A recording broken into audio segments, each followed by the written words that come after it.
No, sir. earthquake? No, sir, it did not just happen. Well, The- did you support what most of us argued passionately for, and that was to leave a stabilizing force behind, which Ambassador Crocker and Secretary Gates and Secretary Panetta all said that we could have gotten, don't take mine and Joe Lieberman and Lindsay Graham's word for it, their word for it, that we could have negotiated. Sir, the administration attempted to negotiate with the Iraqi government, and at the time, they thought they could handle the threats on their own, and they did not invite us in. You know, that's just patently false, Ms. Slotkin, because I was in Baghdad when we talked to Maliki and they were ready. And we came back and asked your superiors, what is the force that we want to leave behind? In the words of Chairman Dempsey, 3,500 was the number agreed on, which was clearly, which was our final offer. We would not tell them the size of the force and what their mission would be. Now, those are facts because we were there on the ground.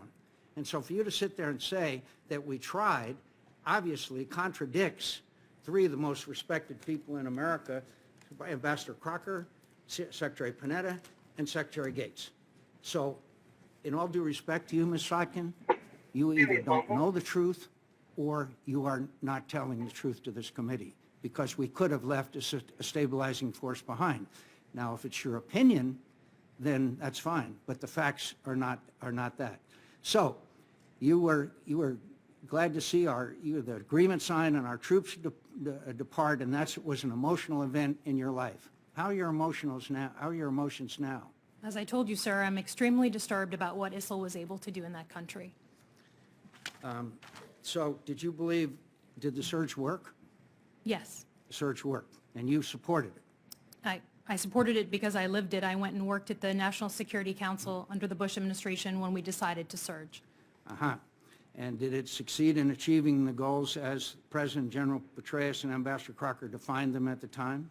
Yes, it was absolutely the catalyst that turned the tide in Iraq. Are you ruling out the involvement of U.S. troops in combat roles in, as General Dempsey said, he thought U.S. troops may need to take on a combat role? Do I support combat troops, or is it? Are you ruling out the involvement of U.S. troops in combat roles? While I'm obviously not the ultimate decision maker, sir, I think General Dempsey said that if he feels the need, he would recommend that. That is his right. And we'd have to look at the conditions in the future on the ground. How are the conditions now, Ms. Slotkin? I think that they're better than they were in the early summer, but I think we still have a long way to go. They're better than they were? Yes, when like Mosul fell in Kobani, June. and like the fact they've taken additional places and they continue to attract thousands of young men and a few young women from around the world to their banner, and they continue to slaughter innocent men, women, and children, declaring that the enslavement of women is in keeping with Sharia law.